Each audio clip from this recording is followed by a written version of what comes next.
Dr. Trayner, before my brain injury, I never really consciously thought of a strategy to plan or get through a task or goal. Why are strategies important after a brain injury, and how can they help me compensate for my deficits? Okay, it's a great question. First of all, thinking about why is it that you felt that you didn't have any strategies before your brain injury, or you didn't really have to think about them, I guess. And I think it probably was that you did have a lot of strategies in your life. You just, as you put it, didn't really have to think about them. They were just behaviors or habits or ways of doing things that you adopted through learning, through your own life. I'm sure you were a very organized lady and you had a lot to think about, a lot to organize in your working and your personal life.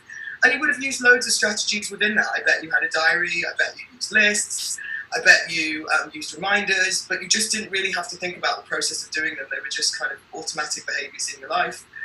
After you've had your brain injury, I know, Christy, that memory has been one of the challenges and executive functioning. And so those are the things that, really impact that ability to remember those strategies that we've perhaps been doing automatically. You probably had a period of time when you weren't getting to do a lot of that because you were recovering and focusing on that.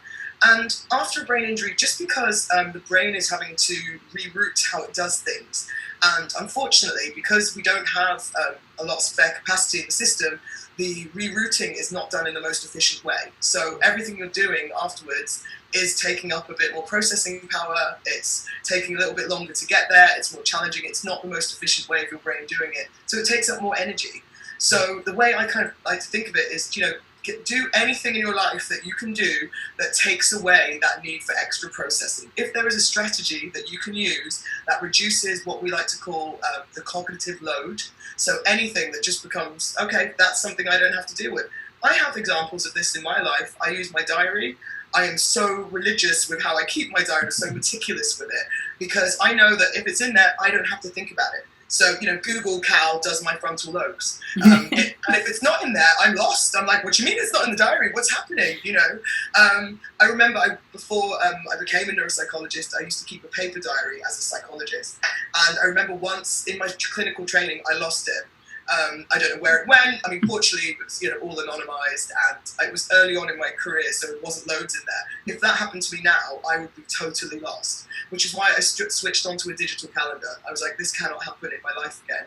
So I guess that's a strategy that I have consciously thought about, but lots of people, including yourself, will use those. But yeah, after a brain injury, it's just important to use anything that can take off that demand, take off that cognitive load, and free you up for doing the stuff that's really important, which is, doing the things you want to do, socializing, interacting, remembering, relatives' names, things like that, it's quite demanding to try to remember all of that. So yeah, that's why I think they're really, really important after a brain injury, and as many as you can use. I think they're really important for anyone, but yeah, to take that demand off you and free you up for the good stuff. You mentioned cognitive load. So I know that last month we had Pace My Day month.